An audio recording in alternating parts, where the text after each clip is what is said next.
Hello and welcome to my channel. Thanks a million to everyone who liked and subscribed on my videos. Hope you enjoy the next 3 stories.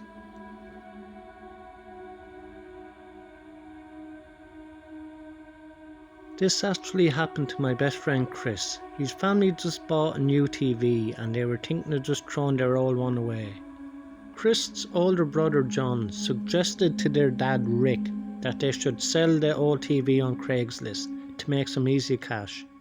Since the family never used Craigslist, John said he could set up the ad for him since his girlfriend used Craigslist before. So John put up an image of the TV with the description using 55-inch Samsung 4K TV for $200. He also put Rick's phone number so if anyone was interested they could just call or text him.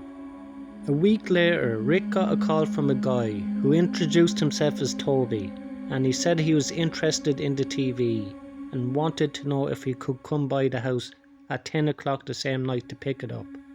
Rick said okay, and he sent Toby his address. Later that night, Rick, Chris and John waited outside the house for Toby to come so they could help him load the TV into his car. Rick got a call from Toby and he said he wouldn't be able to make it to the house because he was almost out of gas. So he and Rick agreed to meet in the parking lot of the Circle K. After Rick got off the phone, him, Chris and John loaded the TV into the back of Rick's pickup truck. And they then took off for the Circle K where Toby said that he would meet them. It was about 15 miles away from the house.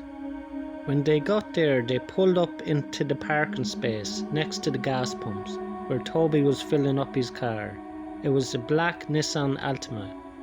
A few minutes later, a tall, heavy-set, bald guy with a goatee walked over to Rick's truck and said he was Toby. He told Rick that since the TV was big, it would most likely not be able to fit into his car, so he suggested that they could just follow him back to his house, and Rick agreed with him. After a few minutes of driving on the main highway, they got onto a back road which looked sketchy, because it was nothing but trees on either side of the road, and it was full of potholes. Toby texted Rick and said his house was at the end of the road. When they got to the end of the road, the place that was supposedly Toby's house didn't even look like a house at all. It looked more like a tall, abandoned building. When they got out of the truck, Toby told them to untie the TV from the back, so they could start unloading it.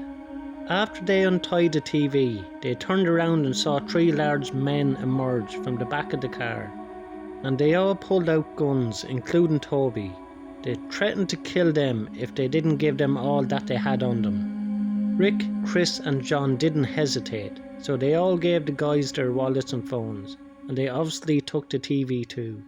After taking everything, they had the guys get back into the car and drove away. When Rick, Chris and John got home, Chris and John told their mom everything that went down. And Rick called the cops and told them the whole story and gave them the license plate number of the car since he memorized it. To this day, Chris's family never heard of any arrests being made. That is the one and only time that the family ever used Craigslist.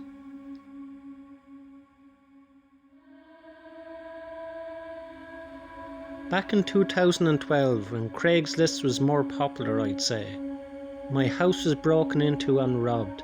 A bunch of things were stolen, like 2 TVs, my Xbox 360, and all of my video games, my hockey skates, and whatever stray cash I had laying around. I had the police come investigate the house, but nothing that would help track the perpetrator, including fingerprints, were found. I gave them a list of everything that was stolen, but the cops in my county usually suck, and they didn't help at all now. I had to replace everything that was stolen. Believe it or not, the most costly thing to replace would be my video game collection.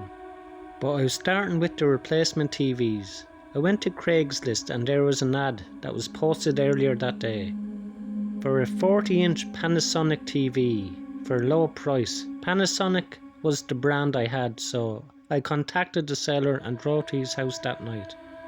He let me into his disgusting home. It reeked, and the stains in the carpets and general messiness of the place didn't help. He brought me to the back room where the TV was. I examined it and it was the exact TV that I had in my living room, the one which was stolen. Then I started to look around the room and I noticed another smaller TV that was tucked into the corner of the room, as well as an Xbox. The smaller TV looked exactly like my other TV that was stolen. I went to pick up the Xbox and checked the bottom of it for a specific long scratch in the case that mine had. And there it was. That was my Xbox, and that was all of my stuff. I looked at the guy who had a confused look on his face and I said, "Dude, you're that piece of shit that stole my stuff." His expression changed. He played dumb and now he had an angry tone. He told me to get out of his house and lifted his shirt to expose a gun holster. I lived in Texas, so he likely had a license to carry it. I left the house and called the cops. They arrived to the scene, but the man wouldn't let them in. He insisted they had to get a warrant, and he claimed that I was harassing him. I told the cops about my police report, and the robbery and everything. They said they wouldn't be able to get a search warrant until the next day. I regretted not getting pictures while inside the room, but I wasn't thinking clearly at that moment. I was furious and I didn't know what to do, but that night while I was getting ready for bed and doing research about search warrants, lawyers and different possible outcomes to this situation, I heard a window break downstairs. Immediately I knew it was him. Following my instincts, I climbed out my window and down to the small ledge under my window. Then from there I jumped onto the ground and ran to my neighbour's house. My neighbour let me in while I called the police. They arrived about 10 minutes later.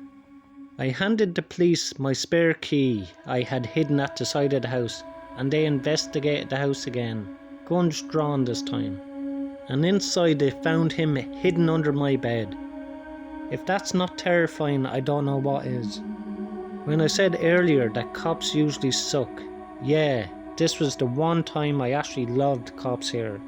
And yes, it was the man who posted the Craigslist ad. He actually broke into my house to kill me that night, and he had his gun on him. And why else would he be hiding under my bed? That doesn't sit well with me, even knowing that to this day. He was found guilty of breaking and entering with intent to commit murder, beyond a reasonable doubt, and was sentenced to 10 years in prison. Even still, I moved to a new town and changed my number. That was the last time I ever used Craigslist.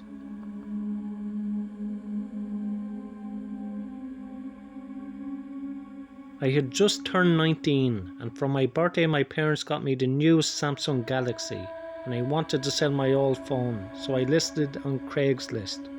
2 weeks went by, and by the time I heard from someone who seemed interested in the phone, I had already forgotten that I had posted it.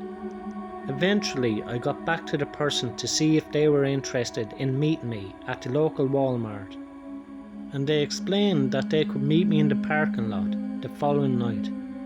But when the time came to drive to Walmart, I got a weird message from the buyer.